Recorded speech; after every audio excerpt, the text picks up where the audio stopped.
Hi, I'm Beth and welcome to my channel.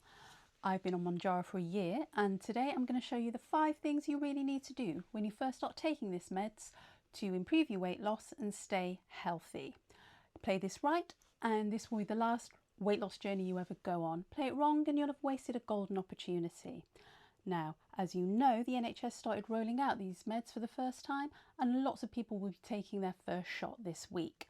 When I first started, there really wasn't a lot of advice and guidance around, and I found YouTube to be an absolutely invaluable resource. In a sec, I'm going to show you my before and after so you can see what impact it's had on me, but I can honestly say this is the best thing I've ever done for my health. Now, about half the people who start taking these meds give up within the first 3 months, and that's largely due to the negative side effects.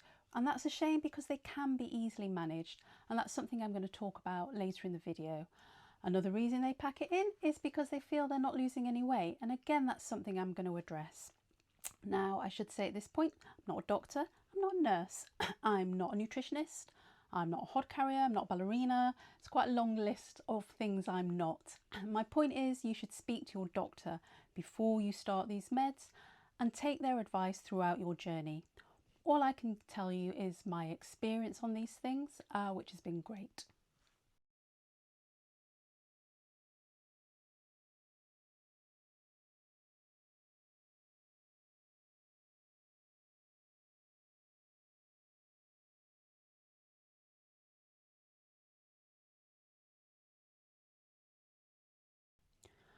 I used everything I'm going to show you in this video to lose 4 stone, that's 56 pounds or 24 kilograms in 7 months. I mean, that just rolls off the tongue, but it's, it's still mind-blowing to me. I'm still trying to adjust. I am 51 years old, I'm 5'4". I started out at 196 pounds, that is 14 stone, and I am now 140 pounds or 10 stone. I took my first shot in May 2024 and by Christmas I'd reached my goal. For me, that was just, without these meds, that would have just been impossible. I've yo-yo dieted all my life. I've got polycystic ovaries, and anyone who has that condition knows exactly how difficult that makes weight loss. But now, here we are. The reason these meds have worked so well for me is twofold. 1, they just agree with my body, and 2, I've done all the right things. I've known the things to do because I've watched all the documentaries, listened to hours of podcasts, read studies, read articles, and spent hours on YouTube sharing other people's experiences. I've sifted through all of that information so you don't have to.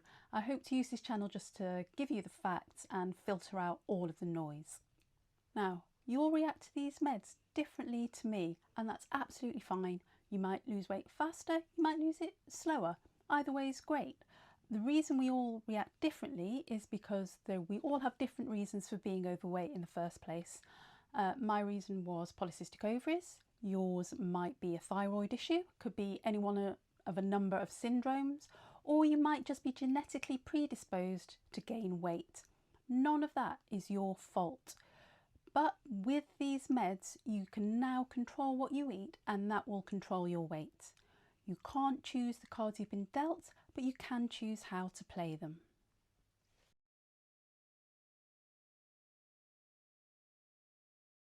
We are all on these meds for different reasons. The media would have you believe it's all about vanity and looking hot in a bikini. It's really not that. In my case, it was for health reasons. At the beginning of 2023, I had a routine pap smear. That pap smear came back with abnormal cells, and it was pretty clear that I needed those cells cutting out quickly. This necessitated an operation under general anaesthetic. In order to have that, I needed to have a normal blood pressure. I went in for my pre-op exam, during which my blood pressure was found to be sky high. The only reason for that is at the time I was 15 stone. That's 210 pounds or 95 kilograms, and I'm only 5'4". The nurse took my blood pressure, said, "Oh, that's a bit high, not sure we can go ahead," and she left the room to consult with a colleague. I was left alone in that room, face to face with myself, thinking I might not be able to have a life-saving operation purely due to my weight. The nurse came back in the room, said, "No, it's fine, we can go ahead." I had the op, I've since been given the all clear and I'm totally fine. But I was left with that stark realisation that I really needed to do something for the sake of my health. By the end of 2023, I'd lost a stone, but just could not lose any more. And thank God for the timing. In spring 2024, Mounjaro came out. I took my first shot and I haven't looked back. So Mounjaro has been a godsend for me, and it could be for you. I'm going to show you the 5 things you really need to do to make the most of it. Now, these are in order of importance rather than timing, so the first thing you have to do actually comes last, and it's the one thing I regret not doing. So you'll want to watch to the end for that one.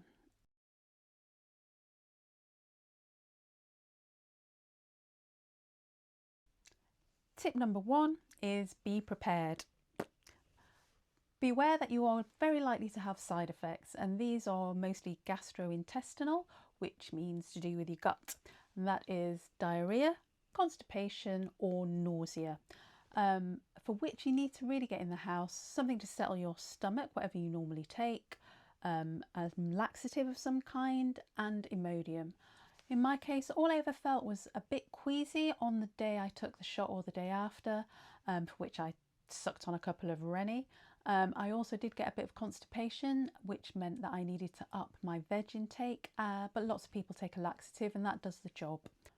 You'll have read in the press this week there's been a lot of coverage about pancreatitis, and that's because I think there were 10 people hospitalised whilst taking a GLP-1.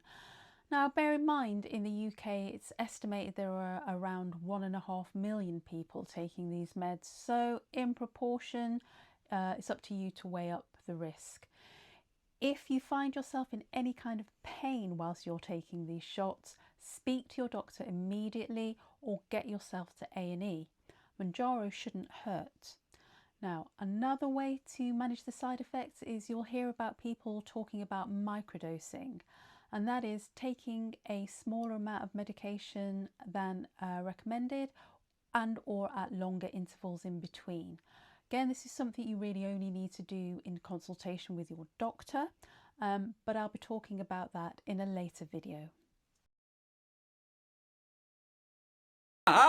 Greetings class and welcome to counting school. Tip number 2 is to track your food, by which I mean tracking the calories and the protein that you consume. In order to do this, you need to know what you're aiming for. For me, I use the TDEE calculator, and I'll leave a link below. It's an online calculator. You just type in your age, your height, your weight. It tells you how many calories you need to aim for a day to lose weight and how much protein you need to consume. I found this really useful. As well as that, you need to make a note and just keep a record of what you eat. There are lots of online health and fitness trackers which will kind of do it for you automatically. For me, I just made a note of what I ate and put it in the notes on my phone, so it was always with me and easy to do. I'm not going to patronise you by telling you you need to eat more veg and fewer biscuits. I'll leave that to your doctor. Myself, I used to love a pastry. I used to love a Greggs sausage roll, but now I don't even think about them. I don't want them anymore. I don't even know who I am. These meds change what you actually want to eat, making it possible to eat healthily. We all know about the importance of cutting calories in order to lose weight, but I wasn't aware of the focus on protein. It's really important to keep up your protein intake for 2 reasons. 1, the more protein you eat, the more full you feel. And 2, protein is what builds muscle, and you need your muscle to burn fat. So try to hold on to them. And which leads me neatly on to point number 3. Because you can do any diet you like, girls. If you don't do those exercises, you are up that shopping centre without a credit card. Point 3 is exercise. Yes, you need to exercise in order to build your muscles, because muscles is where we burn fat. Now, there's not really much I can say about this because I really don't do a lot, which is, I know it's not great. All I do is walk for about an hour a day, and that's not enough. If you're Gen X like me, we were all told, oh, it's all about cardio, you've got to go jogging. No, you've really got to do resistance training, and that's using weights or using stretchy bands or using exercise that incorporate your own body weight as resistance. And I do none of those things because I find them crushingly boring. If you found an exercise that you like, please drop it in the comments because I've yet to find anything. What will you drink if you stop drinking? I should drink water. It's a mixer, Patsy. We have it with whiskey. Point 4 is drink. Sadly, I don't mean alcohol. In fact, I specifically don't mean alcohol because it's full of calories. But pretty much any other kind of liquid. Water, tea, squash fruit juices, protein shakes, it all counts. Anything that you're taking in that is liquid. One, because these meds tend to leave you a bit dehydrated. We often forget to drink when we're taking a GLP-1. But two, because it's liquid that you need to basically wash away the fat your body is now trying to get rid of. So you need to aim for around 8 cups a day or 2 litres. Right. Now brace yourself, Rodney. Brace yourself.